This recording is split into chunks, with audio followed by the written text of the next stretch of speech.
Дякую підписникам каналу Суперсус за те, що донатили та нас підтримували. Передаємо привіт Суперсусу, додому. Хлопці, ви найкращі, дякую величезне. Разом до перемоги.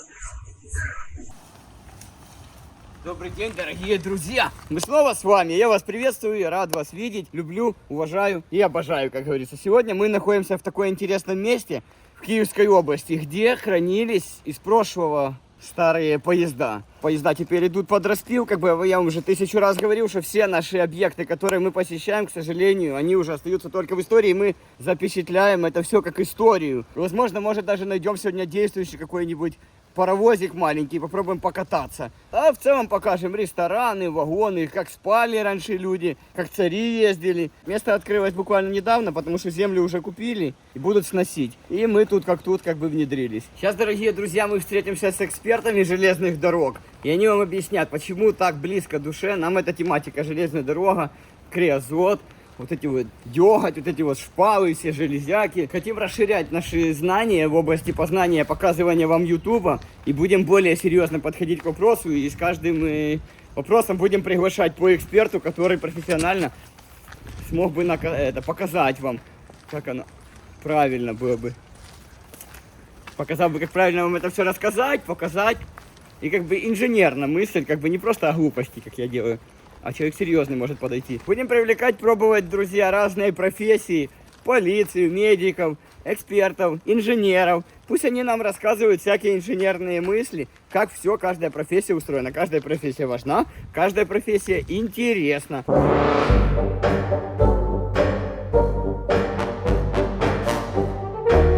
Так, а вот и наши эксперты, здравствуйте. Дорогие друзья мои. Привет, Сус. Два эксперта в научной галузи железных дорог. Это господин Игорь, вы уже его и видели чуть-чуть. Лауреат многих наград, эксперт в области науки, как бы.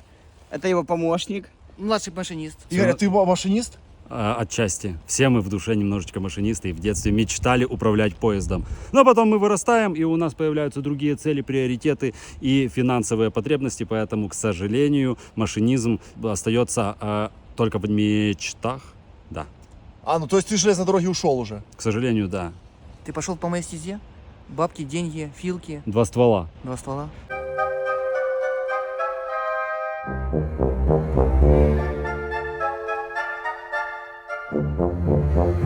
Друзья, заброшенные железнодорожные склады пока еще охраняют здесь. Но скоро все это уйдет в небытие. Зачем такая большая инфраструктура, Игорек? Для разгрузки товарных составов и багажных вагонов. И тут уже погрузчики все затаскивали, склады, оно все хранилось. Если ехало дальше, оно здесь ожидало другого вагона, собиралось и отправлялось дальше на страны ближнего зарубежья. А тебе говорили в детстве, будешь плохо учиться, пойдешь в вагоны. Вот я в твоем возрасте уже вагоны разгружал.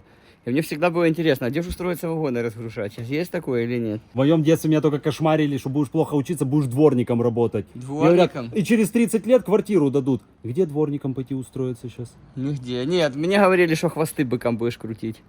А еще говорили, в детдом пойдешь. А мне К говорили, дедам. иди и учись, заткнись, не отвлекай родителей.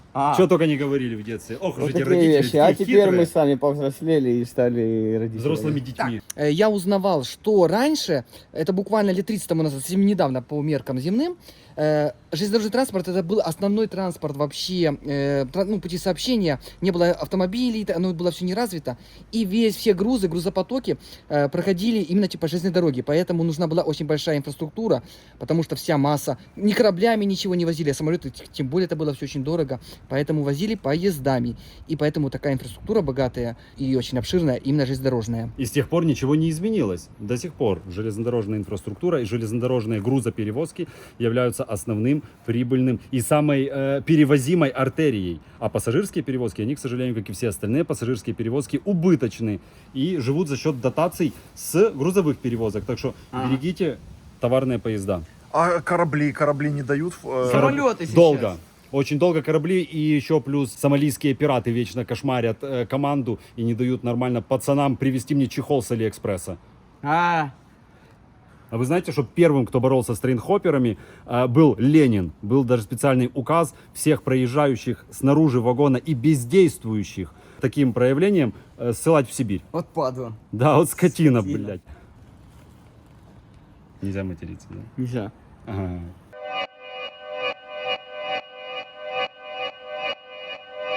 Ого, как в катакомбах были, в катакомбах в одесских тоже обтесаны вот так углы. Игорь, это что, влияние времени? Абсолютное влияние времени, как в одесских катакомбах, правильно Димон заметил. Углы раньше были, собственно, формы угла, но за счет того, что узенький перрон, я не знаю, тут погрузчики на лошадях возили, вручную на телегах, веками просто вытесывали колесными осями кирпичи и телегами, и грузами. И вот так вот оно красиво получилось, закругление. Ничего себе, это сколько ледоков оно так вычесывалось. Ничего себе. Вот тут, видать, жили волоцюги. А может и сейчас живут. Живут, там свежие. Тут неформалы, наверное, какие-то живут. Или эти хиппи. Тут они кушают здесь. Ого! Смотрите, надо Котофеичу передать. Господин Котофеич, если надо, приходи, забирай. Это на 40 килоампер. Цельнокерамический на 40 ампер. Вертикального расположения. Хорошая вещь. Да, хорошая. Гривен 400 можно Да. и купить такой. Купить. Может, за 400 гривен. И вот так, как вот так, Давай. подержим. Все, Игорек, давай на рынок, на юность его. Игорь, так а что, насколько это железнодорожное все хозяйство, насколько оно, ну, по бухгалтерии Да, бьется? оно это, понимаешь, окупается, но оно настолько расточительно. Взять хотя бы рельсы. Если посмотреть на маркировку рельсы, то на ней будет буква и цифра. R65, R43, R75. Это означает, что метр рельса весит там 65-75 килограмм. 1 килограмм рельса стоит от 200 до 300 гривен, причем бэушных. А рельс надо 2. И вот каждый раз, когда едешь в поезде, в электричке, просто вот выйди в тамбур и посмотри, вот сколько рельсов, какую цену ты проезжаешь. А еще надо шпалы, болты, прокладки. накладки, подкладки, электрификация, балласт, содержание этого всего. Это невероятно Снег расточительно, сгребать. но при том всем, как мы видим, рентабельно. Иначе бы не существовало. А почему на одной рельсе не делали? Я слышал, эксперименты были про однорельсовые вагончики. У нас не делали. Делали, в Вышгороде же у нас был монорельсовый вагончик. На Киевском море. Да. Экспериментально целый институт разрабатывал. Но это в каких-то 70-х годах. Фотки только остались. А в Японии на заводе Toyota разработали, и оно уже ездит. Toyota, управляй мечтой. Здесь ангары, как в Припяти. Все такое, как станция Янов. Классно. Ну тут неформалы видно, да, уже бывают. Неформальчики, да, здесь тусуются. О, Смотри, какие. дядя Микки Маус. Дядя Микки Маус, серьезный парень. Так тут еще и каменные полы толщиной, я не знаю, сантиметров 20.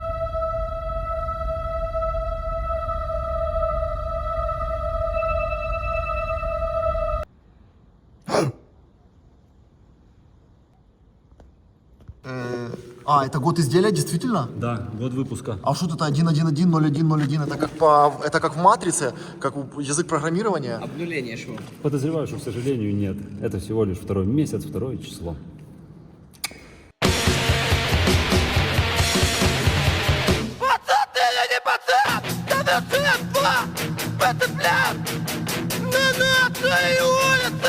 Пацики, зацените, что нашли прямо в онлайн режиме. Баба. Котофей. А я думаю, что он сниматься не хочет в наших видео? А он уже фирму открыл. Сандальеру шьет. Ты видишь какой? Да, Котофей. Новая марка. Так что, офигеть. друзья, на правах рекламы заходите на сайт Котофей, покупайте классную, качественную обувь. В ней Легпром. Как офигеть. Да, очень интересная печь, потому что, во-первых, она старая, во-вторых, то, что кто-то с кладоискателей ее разбомбил и жесть пытался обтереть, добраться до монет, но так и не добрался, в итоге уничтожил и историю, и не нашел ни монет. Старинное помещение. А видите? может, кстати, и нашел? Ну, вряд ли. Ну, откуда тут монеты были? Опа. А там что, заслонка или как туда проникнуть? Тут, видать, какие-то господа живут. Вон даже выращивают зелень, кушают свеженький лук. Может, даже в холодное время года можно и печку эту разогреть, и пацанам нагреться. Так, прошло нарушение закона.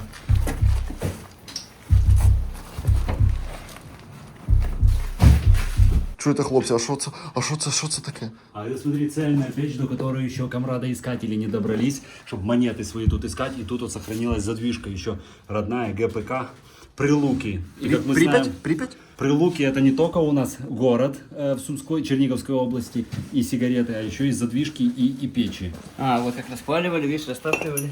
О, как мы паровоз бутылками топили тоже. Нормально. Ого. А это что, железнодорожный вес? С той стороны была большая площадка с механизмом под ней. Туда заезжали либо какие-то транспортные средства, которые надо было переслать, либо ставили погрузчикам грузы. И тут показывало его вес. И дядя сидел, выписывал квитанцию на оплату. Надо было идти в кассу. И пока не принесешь ему открепную квитанцию, не загружали вагон. Примерно то же самое, что было до появления новой почты. Я понял. Ребята, то, что мы только что с вами посмотрели, это те самые старинные царские пагаузы. Это склады, которые были необходимы для нужд города. Здесь хранилось все продовольствие, здесь происходила логистика, вся транспортная. А теперь перейдем немножко в современный мир. В 80-е, в 90-е годы, а может даже в 2000-е.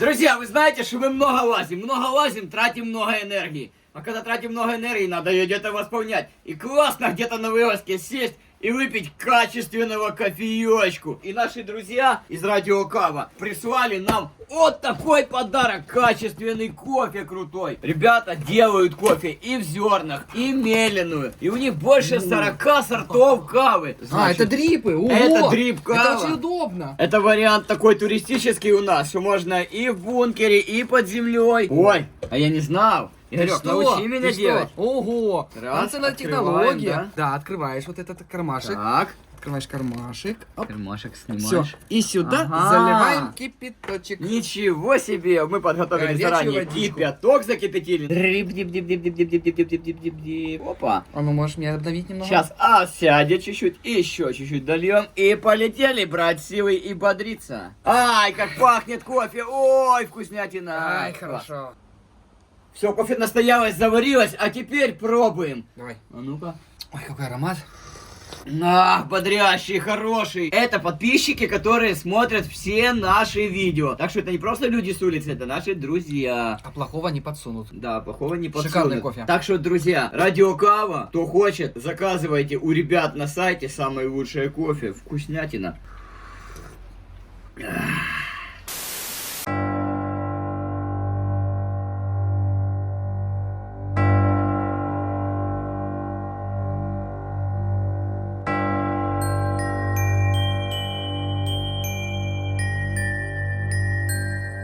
Так, друзья, сердце колотится, мы попали в базу списанных вагонов, которые продали, уже, к сожалению, будут резать. Фух. Фух. От собак бежали. Собак много. Хорошо, что собаки охраняют, никто не будет левый вот это свои граффитюльки рисовать. Ходят. За мной. А вагон не поедет? Вагон не поедет? Он забашмачен и заторможен. Вот это снизу, смотри, пассажирская тележка. Вот эта часть очень забавно называется триангель. Хотя в переводе с английского мы знаем, что триангель это треугольник, а она ни хрена не треугольная, даже не треугольного, а параллелепипедальной формы. Видишь, уже ничего не крутится, поэтому не зря списали. Это вопрос, что с детства, если едет железнодорожный состав, можно лечь вот так вот на шпалы и просто переждать его? Делать это запрещено, потому что можете убедиться, как мало здесь пространства. И вот там вот в конце висят, да, тормозные магистрали. И если тормозной рукав будет не подвешен, он пролетает над шпалой на вот такой вот высоте. То есть по-любому заденет. Он заедет так по голове, что... Шишка будет. Ну, такой зеленочкой придется помазать. Не повторяйте, не повторяйте. Не повторяйте. Вот этого всего увиденного, потому что все-таки сейчас время такое, что могут и пристрелить. Так что очень аккуратно, действуют профессионалы. Лучше вообще не лазьте, а смотрите телеканал YouTube. Железная дорога — это стратегический объект, который охраняется вооруженными людьми. Поэтому не балуйтесь. В первую очередь всем запрещаю баловаться, особенно на железной дороге. Молодцы. Ого, дядя, отсеки. Тайные.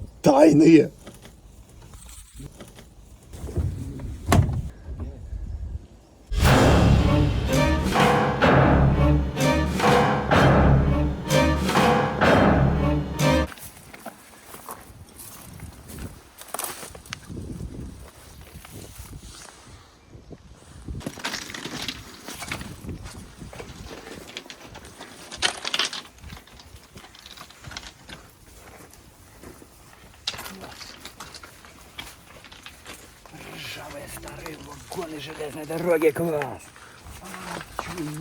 Очуметь!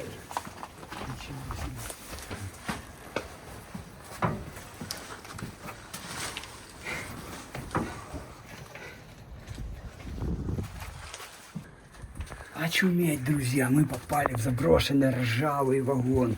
Тихо, нельзя пользоваться, мы же стоим. Да не, я не пользуюсь, я стою просто. Ой, да, стандартный туалет, еще даже мыло сохранилось. Кстати, железнодорожное мыло какое-то особенное, в магазине такого не купишь, обожаю с детства его запах. А я помню, ты ходил это мыло и собирал по рельсам. Да, и уже его выкидывали в окна. Кто помнит вообще, когда еще времена, когда тут была питьевая вода? Отмаячьтесь в комментариях, посмотрим, сколько нас. Потому что я помню, я такая пожилая кикимора, которая ездила еще в этих вагонах без мягкой набивки и с зелеными стенами. О, слышь, а это что? Это рабочее место проводника с пультом управления всем вагоном. Тут мы можем смотреть, какое напряжение у нас в борт-сети, который вырабатывает генератор, переключаться между аккумулятором и генератором, включать везде свет. Тут же есть, кстати, пункт контроля нагрева букс. Буксы — это подшипник. Тут загорается красная лампочка, которая начинает неистово пищать, гореть, и значит, что надо бежать и срывать быстро стоп-кран, останавливать поезд, потому что будет авария. Очень убедительно. Ты что, красной лампочкой подрабатывал в вагоне? Покажи, Тихо, дядя, тихо, мне страшно, бо я сейчас стоп-кран побегу ломать. дядя, покажи, тут это расписание какое-то или что? Это какой год? 13-й. Ну. Слышишь, а вот это что за штучка? О, мяско, колбаску здесь кромсали. Это штаб. Субуправление. Управляет машинист, а здесь сидит субподрядчик, который следит за тем, чтобы все было уютно, комфортно и температура в котле, чтобы была правильная. Кстати, котел Титан. Вот остался еще в целости и сохране. Мечта любого дачника поставить такой. У него еще, между прочим, очень классная конструкция. Можете, не боясь, всегда пить воду в поезде, потому что какая бы вода ни текла из крана, холодная и горячая, она обязательно была уже вскипячена. Тут гейзерная система стоит, и попросту не перекипев, вода в наружный резервуар с краном не попадет. А это это модель вагона, ну, старая, то есть сейчас Это, такие... скорее всего, Тверской вагон, не прошедший капитально-восстановительный ремонт, по всей видимости, потому что то ли сгнили несущие части кузова у него, потому что это ЦМВ, цельнометаллический вагон, у которого нет рамы. Он, как современный автомобиль, имеет лонжероны, которые формируют жесткость кузова. И еще один показатель того, что этот вагон не проходил никаких ремонтов года так с 98-го, это ламповая, теплая, на самом деле холодная и вечно сквозящая деревянная рама. Но кто такая же пожилая кикимора, как я, те помнят эти замечательные звуки, с которыми эти окна и открывались, и закрывались, причем самопроизвольно в любое время года. А, смотри, тут еще шторка есть для комфорта, чисто. Очень убедительно, все как в настоящем поезде. Дермантин. Ничего не работает. И все, ночь. Так, отправление у нас через 6 часов 9 минут. Ого. Вот цены вообще, обратите внимание, какие были. Вот в 2013 году можно было живчика целый литр взять на 9 гривен. Обалдеть. А Болонская по 5 гривен. Правда, пол-литрушечка. Дядя раритет. Это белье, походу. Ого! На, дарю. Класс! О, смотри, на каком поезде мы едем. Это знаешь что? Что? Это Р-200. Электропоезд рижский, который мог мантулить со скоростью 200 км в час. Но поскольку у нас пути нигде не выдерживают такую скорость и попросту разваливаются, он стоит в музее. О, а я тоже знаю одну штуку, интересную фишку. Ребята, кстати, ответьте вот видео вопрос. Кто знает, для каких целей нужны вот эти вот скобочки? Кто знает? А ответ мы скажем вам попозже. Кто знает, тут под каждым столом есть открывачка для пива. А, сюда, да, пиво вставляешь, бутылку. Да, Пивандрик, клоц. А, хотя вроде бы пить нельзя, но... Нельзя бутылки в окно выбрасывать. А, пацаки, знаете, как это? Алла Пугачева брала целый вагон и ехала по своим концертам. Да. В начале 2000-х, когда диггеров было очень много в Киеве, около 1000 штук, то мы в Одессу брали 3-4 вагона, просто выкупали полностью, и 4 вагона просто ехало в Одессу. А куда делась такое огромное орава людей? Женилась, детей наделала. А, и пересмотрела свои жизненные взгляды. А у меня Вот другой так. вопрос возник. Почему вы купали 3 вагона, а ехало 4 вагона? Да, если как можно в 4 вагона 1000 человек запихнуть? Ну что вы уже к словам придираетесь, ну чуть-чуть меньше. Вагонов? Прямо пизденыш Или сейчас меня людей. Ну, делаете. один вагон. Уж на вагоны длинные были. Ладно, пошлите в ресторан. Не, пойдемте в купе сначала. А, пупа. Многие интересуются, что за странное напряжение в поездных розетках 54, но на самом деле здесь 56 вольт. Сюда включался специальный пылесос для уборки вагона, а 56 вольт, потому что бортовое напряжение от аккумулятора вагона 112. И это 56, ровно половина от 112. Но странно, что здесь розетка находится в конце вагона. Зачастую она находится четко посередине, чтобы длины шнура хватало убрать вагон в одну сторону и в другую. о, какие тонкости, ничего себе. Слышишь, а если мобилку ставить зарядить, зарядит? Она не будет заряжать, она будет заряжать с 220, которая находится в тамбуре. Но включается она, сама розетка, в купе проводника. Пока он не клацнет тумблерочек, предварительно не получив 40 гривен, то ты мобилу не зарядишь и не побреешься даже. Это при цене на воду по 4 гривны? По 4 гривны. Это сейчас актуальные цены. Мы ж живем сегодняшним днем, не завтрашним и не вчерашним. А сегодняшним? Если завтра смотреть, то будет сегодня уже. Ну, как-то так оно. Слушай, мы попадем в кабину водителя? Тут Я нет тоже этим локомотива. вопросом задавался. Нет, это всего лишь Нет, вагон. здесь только Нет вагон. локомотива тоже. Прицепки только? Ого, смотри, что электрический стул. Друзья, лакшери вагоны, которые были раньше, какие приятные. Вонюченькие. 13-й год. Ты что, где мои 13 год? О, а ты что, уже ниш паришь? Лампочки крутишь опять. Кстати. Вылазит тут. Нет, с проводником можно работать. Это отопитель вагона в зимний период. Дается с главного управления приказ на отопление, после которого проводники имеют право разводить эту печку и разогревать вагон. Здесь, с обратной стороны вагона, можно видеть такие металлические ящики сверху с крышкой, которые с улицы экипируются углем. И по мере того, как уголь заканчивается, сначала открывается верхняя дверка, выгребается уголек отсюда, потом он закончился, открывается ниже, так до самого низу. Ага, углеприемник.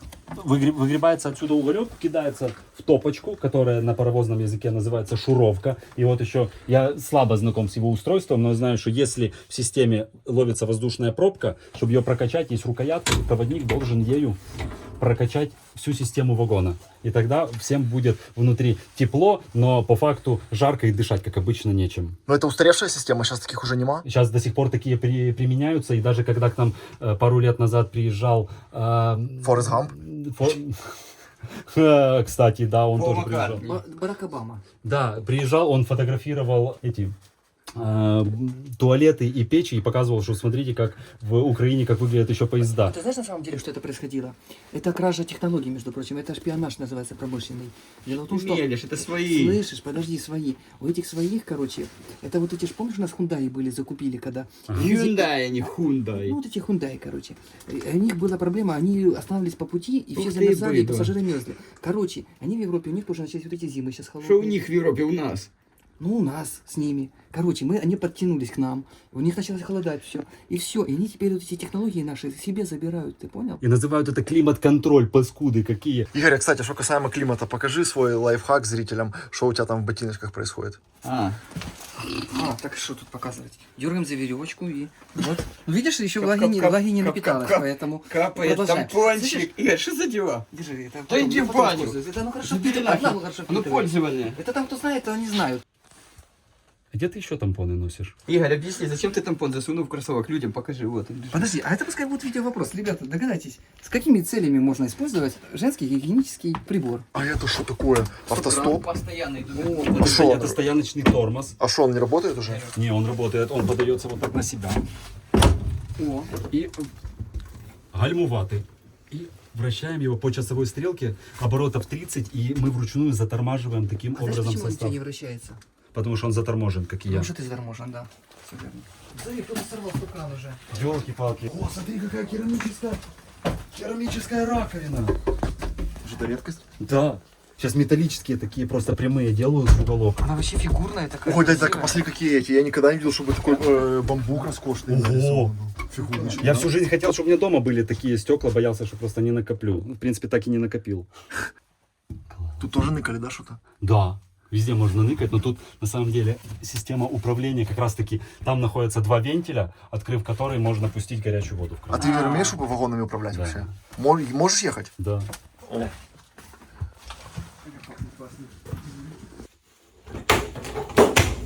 Ух ты.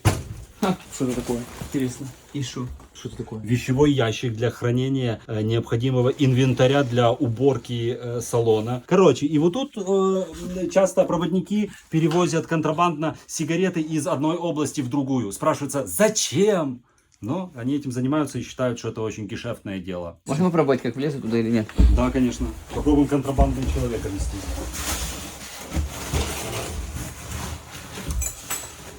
Так, а ну. Вывод. Можно. Какая область? Прилуки. Не-не-не, мне в Черновицкую закрывать дальше едем.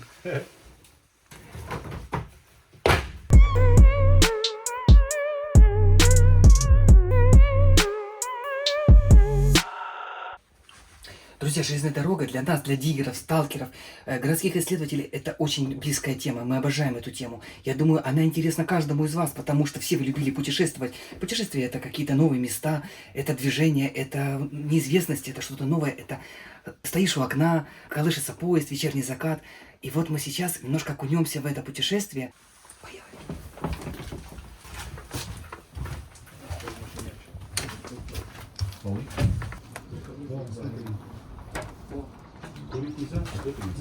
Купе, все уже, смотри, с мягенькими спинками. Но это уже вагон после капитально-восстановительного ремонта, и это ГДРовский Амендорф.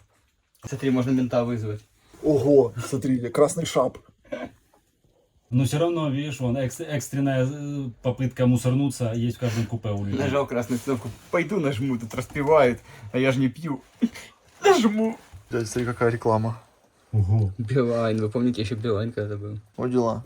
Ага. Проходят какие-то типы, и все, что можно вынять и дальше в действующие вагоны переставить, они Да, делают. они используются сейчас в основном как вагоны-доноры, потому что в них очень много хороших, вот обновленные полочки, например, Двери. всякая фурнитура, трубы, котлы отопления, освещение, стеклопакеты, двухкамерные, тоже что пропадать. Металл, если сгнил, ну все, пожалуйста, металл порежьте, ну дайте вторую жизнь хорошим вот двери, например.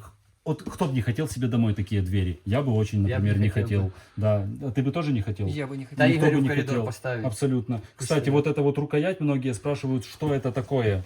Что Это стравливать воздух из тормозных цилиндров на стоянках, когда локомотив отцеплен, и вагон надо без подключения к тормозной магистрали просто куда-нибудь перевести на соседний путь.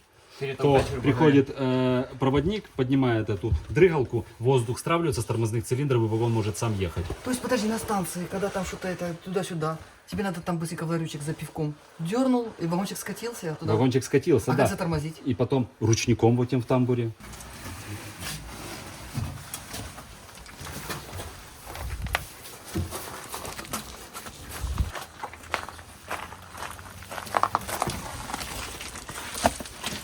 Игорь, часто спрашивают в комментариях, почему вагоны разных цветов. Но смотри, во времена царя состав разукрашивался в разные цвета относительно класса вагона. В голубых вагонах это были вагоны первого класса, желтые вагоны были вагоны второго класса, и зеленые третий класс, такие типа бич-пакеты. Потом, когда пришли совки, они сказали, а что это у нас, типа идет деление на касты, на классы людей, давайте у нас все, значит, и простой человек, и чиновник будут ездить. Казалось бы, лучше же сделать как в первом классе, но нет, как в третьем классе. И все вагоны стали зеленого цвета, как третий класс. И на долгие годы зеленый цвет ассоциировался с пассажирскими перевозками. Если зеленый локомотив, значит это пассажирский локомотив, черный грузовой. Потом, когда пришла уже независимость в Украине, все вагоны начали быть как первый класс, голубые, как в песне «Крокодила Гены». Ничего себе.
будем кушать скоро, кушать будем.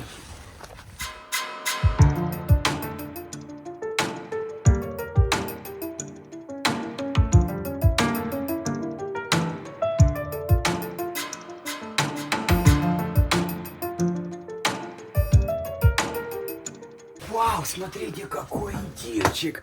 Вот это настоящий ресторан. А здесь что, тоже ресторан? Парень. Кухня, святая святых. Жрать дают. Я, дядя, никогда не был в вагоне-ресторане. Пательня. Так, это надо аккуратно убрать. Да ты шо? Да ты шо? Вытяжка, у меня даже дома такой нет. Игорь, а вагон-ресторан это какая-то редкая вещь, потому что я, в принципе, все детство провел в железнодорожных поездках, и как-то я вообще никогда даже только в кино их видел. Ну, вагоны-рестораны цепляли только к поездам дальнего следования, которые в Международного пути получения. находились, по-моему, то ли 19, то ли, более 19 или 20 часов. Если больше идет, тогда цепляли вагон-ресторан. Если 15-20, то тогда цепляли вагон-буфет. Это был обыкновенный купейный вагон, у которого пол вагона были обычные купе, 4 купешки, а дальше был стоячий такой натуральный буфет, но там тоже была маленькая кухня, можно было заказать себе жареную картошечку, яичницу, а в ресторане уже были полноценные блюда, и это для дальних, вообще каких-то супердальних поездов, там люди, когда неделю куда-то едут, им нужно где-то питаться. И вагон один раз на станции, на базе экипировался, и всю дорогу весь состав обслуживал, кормил. Тут очень большие холодильники, очень эргономично продумано все место, где можно побольше продуктов спрятать, и людей кормить очень вкусно. И я крайний раз ездил в поезде с вагонным рестораном в 2015 году из Николаева. Я не знаю, почему в составе затесался вагон-ресторан, и действительно очень вкусно, очень кайфовый сервис официантам столичных ресторанов. Надо поучиться у ребят, которые обслуживали вагон-ресторан. Было просто бомбически. Вот, и было 3 официанта. 2 обслуживали салон, ну, 1 смена. И 1 человек с тележкой доставлял еду прямо в купе. Баландер. Баландер. Вот, и поэтому вагон-ресторан всегда располагался Что ж в середине скрипело? состава. Что, когда-нибудь жрали, господа? Пойдем. Очень жрали. Это же вельможи, да, там только Ну, были? конечно, такие как я, которые любят покушать. Это какая-то обделка деревянная. Это интерьер салона. Господин, пожалуйста. Ого, глянь. Не утонул, так разбит. Вау! Морозилочка. Заточь. Жабакол. Но здесь хранились продукты, это только холодильник, а морозилки все находились под полом. И мы видели с нижней стороны, с улицы, мы видели, какие огромные ящики под вагоном. Там все продукты были заморожены. Мяско мороженое, картошечка, зеленушечка, водичка замороженная. Все, что надо, все замороженное там ехало. Люди заморожены.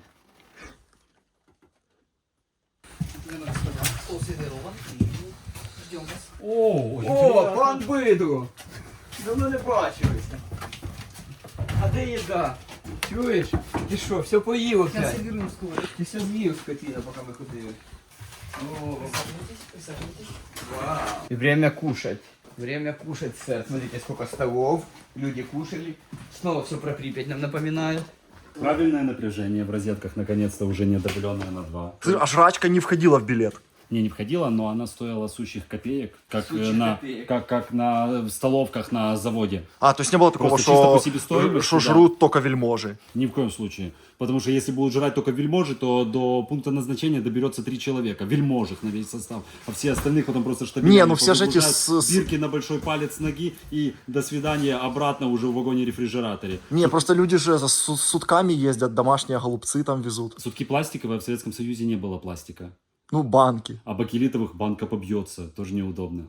Железный. Поэтому приходилось вот раскошеливаться. Единственный ресторан, в котором кушали советские люди, был вагон-ресторан. Розетка разворачивалась, там было яичко, курочка была, 100%. Вот я не знаю, я вспоминал свои поездки, это всегда была курица, ножка именно, куриная ножка, кушаешь, жир течет, ну это все, салфеточки какие-то, тоже газеткой можно. А ты что ты? Вот кто эта как сказал, падла, да? которая воняет на весь вагон постоянно своей курочкой. Ну да, я таким образом, Так тебе это пожалуйста, контекстная вот. реклама, это между физиологией прошлого. Смотрите, здесь выложено было деревянными вот такими роскошными панелями. Их, видать, поснимал кто-то заботливо. Может, хотели в другой вагон переложить. Вот такие брылы, бруски деревянные сплошные. Вот тут, походу, шли в окантовке. Вот, наверное, где смычка между рядами. Едешь за окном, у тебя мелькают деревья, этот классический перестук, и кушаешь только буквально свежеприготовленную жареную картошку и яичничку. Это прям супер потрясающе. Всем советую. Жалко очень, что эти вагоны уже у нас сейчас не ходят по Украине. Ну ничего, я думаю, война закончится победой, и эти вагоны снова пойдут на дальние сообщения. Все мы поездим и в вагоне-ресторане, и покушаем жареную картошечку, и понапиваемся все дружно, кто пьет, а кто не пьет. Слышь, и пыки понабиваем друг другу. Хорошо. Слушай, а у меня родилась идея вообще создать вагон-огород. Чтоб свеженькая картошечка. Пошел-вышел на огородике, накопал картошечки. ох и лепит. Он совсем перегрелся на солнце. Да я смотрю, что-то ему уже хорошо. Ходил там типа спички искал, а сам нашел в ресторане пляху. А, ты не поделился. Вагон-огород.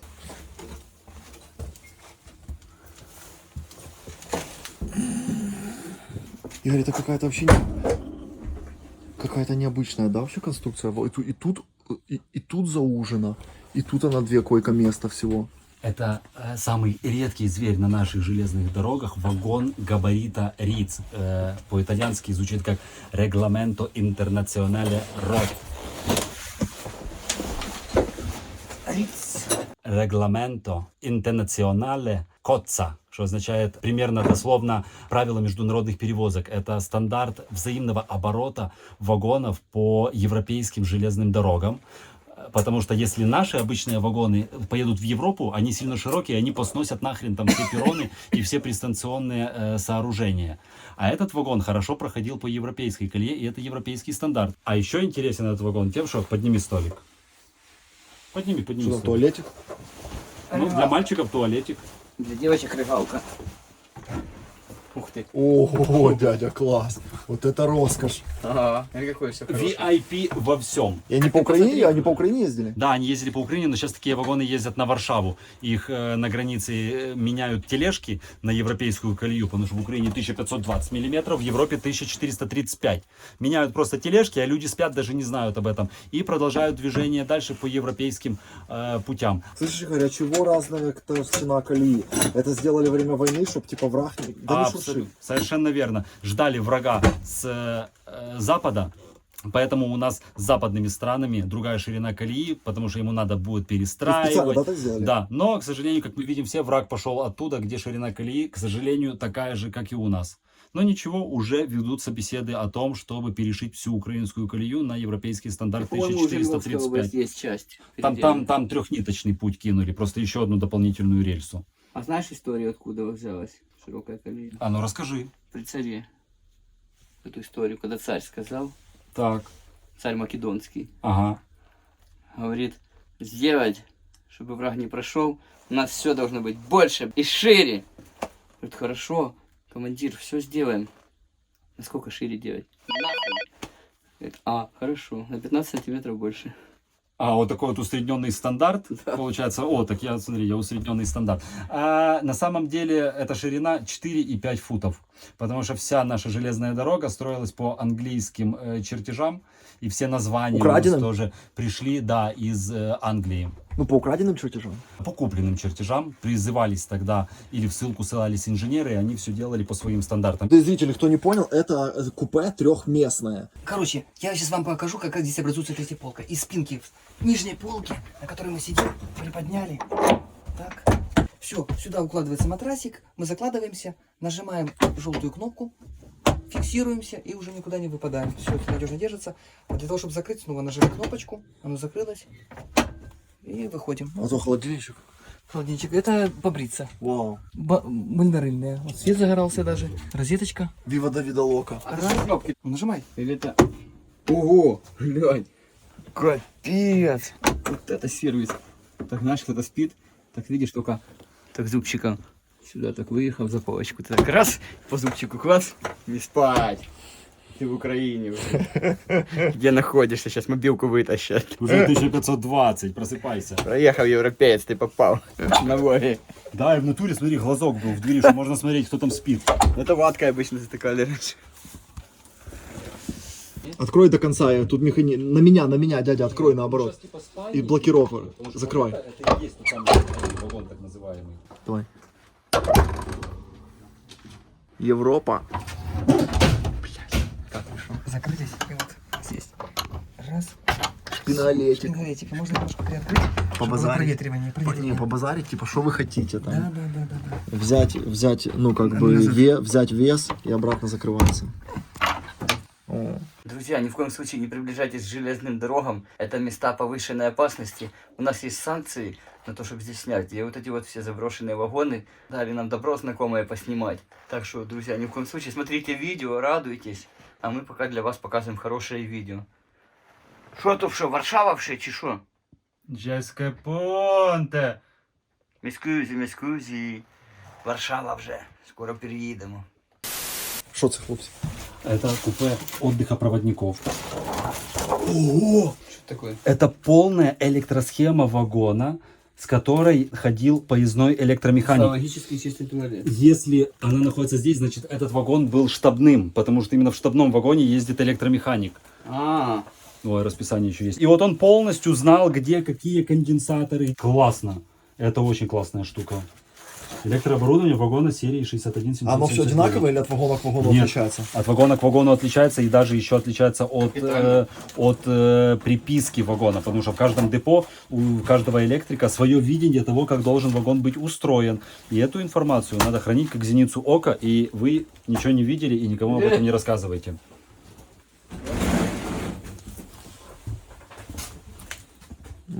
Тут уже произошла крадишка. Ого, какие штуки. Ого, барометры, как на подводной лодке. Что в американской тюрьме, в этой, Алькатрас. Алькатрас, да. Ого, смотри, какой умывальник необычный. Это такой вообще экрана вообще такого никогда не видел. Какая-то чешская или что. Пацаны, это тот самый вагон Риц, ради которого мы сюда пришли, которых нет уже на путях наших. Но они еще сохранились здесь, пока их еще не порезали. Надо спешить смотреть все своими глазами. Сидите за монитором и смотрите своими глазами. Пошли, покажу, как тут кайфово. А что далеко идти? Вот, пожалуйста. Купе.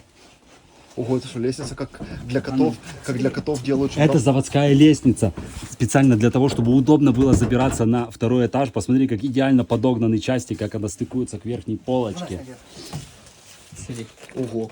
Это и есть тот самый элитный СВ, спальный вагон, либо, как вы видели, наверное, эти вагоны в составах, они чуть ниже, чуть уже, и у них такие смешные покатые крыши, за что они получили название Горбачи. Не из-за Горбачева, а из-за горба на крыше. И красовалась надпись еще на всех языках, в том числе на немецком, «Schlafwagen», спальный вагон. И апогей, вообще самый люкс, который мог позволить себе советский человек, это иметь собственный рукомойник в купе, который прятался под столиком. Надписи на абсолютно всех мыслимых и немыслимых языках мира. На итальянском, на немецком и на суахили. Холодная, горячая вода. Подмываться, да. Подмываться по-мужски. Да, можно побриться прямо здесь. Деревяшечка, шумоизоляция шикарная, стеклопакет. Это уже для богатых. Мягкие сиденья.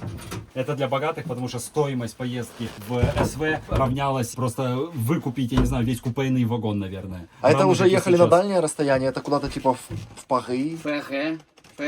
И в ФРГ тоже, потому что ДГР. это вагон европейского габарита. В Германию, в Европу, куда угодно. Он везде мог проехать. Ему не нужны даже были и рельсы, и тепловоз, ни проводник, ни машинист, ни пассажиры. Странствующий вагон. Шляфваген. Альтернативный перевод. Шляхваген. Слушай, лесенка хорошая. Шановне панство, пожалуйста, обходіть железні дороги стороною. Зараз дуже важкі часи. Слава Україні, слава Збройним силам. Поддерживайте ребят сейчас, Збройные силы Украины. Смотрите YouTube, телеканал Суперсус. Нам дали санкции на то, чтобы как бы поснимать, знакомый там здесь погулять. Не подходите на пушечный выстрел. Не создавайте проблемы себе и другим. Спасибо вам большое за то, что смотрите, подписывайтесь, распространяйте наш канал другим людям. Я вас очень люблю, мы для вас стараемся в такое тяжелое время поснимать. Так что вот так вот, до новых встреч в новых сериях. Спасибо, друзья мои подписчики.